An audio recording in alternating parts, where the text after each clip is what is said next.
I'll be explaining the evolution of IT infrastructure from its humble beginnings to the complex networks that we are so familiar with today. Simply put, IT infrastructure is a combination of hardware, software, networks, and all other kinds of information technology components that work together to monitor, control, and support your IT services.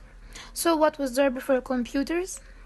Well, throughout most of the 1900s, the full extent of most business IT was based in an accounting or tabulating machine.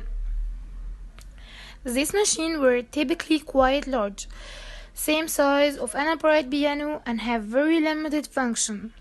They were a combination of calculator, printer, and mostly completed tasks, such as filing payroll information and tracking billing information.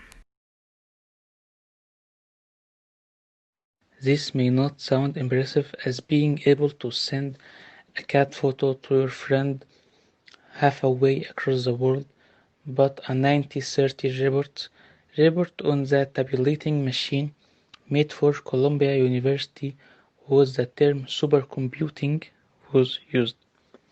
The tabulating machine had a long lifespan, but as technology improved, it was overshadowed by a new player in business. The mainframes were really big, very powerful, and had more function than just payroll and billings. It could also process huge bills of data that would have previously been impossible to do by hand. Well, mainframes are not so relevant for computing anymore. The famous mainframe IBM System 3360 appears in the episode of Mad Men called The Manuals. While mainframes are great, they weren't really useful due to their size and their price. However, in the early 80s, IT infrastructure evolved again with the introduction of personal computer.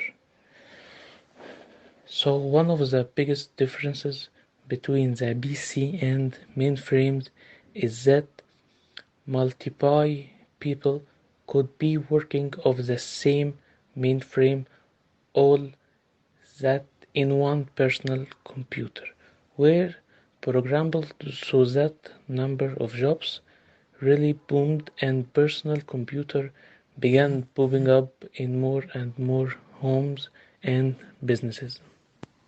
By 2002, personal computers have become a stable piece of equipment in almost all workplaces.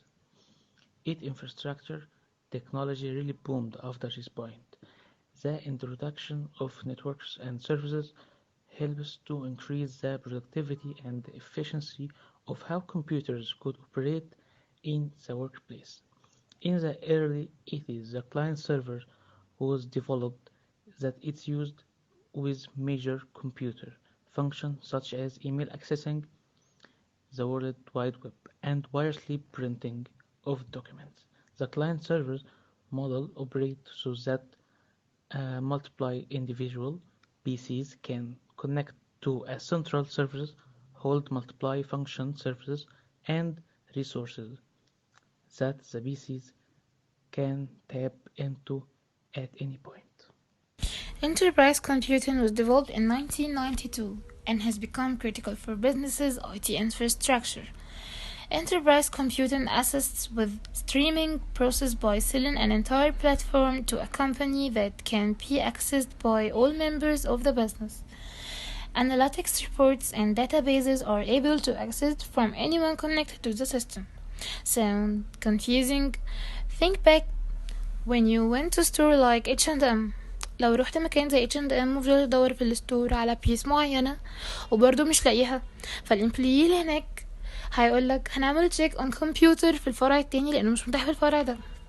What the worker is actually doing is accessing H&M's database through the use of enterprise computing and looking in the other branch storage record in order to check and see what they have in the store. The most recent addition of IT infrastructure is cloud computing. This was introduced in the early 19th or 2000s. With the rise of laptops and other portable devices, this technology has only grown more important لأنه ممكن يشتغل عن طريق الموبايل ومش لازم كمبيوتر to manage your data زي الأندرويد والiOS وكل الابليكيشنز اللي احنا بنقابلها النهاردة في يومنا. All cloud computers have their information stored in the internet for people to access immediately and remotely. Programs that you may be familiar with such as OneDrive, Dropbox, iCloud utilized iCloud computing. So what's next for IT infrastructure?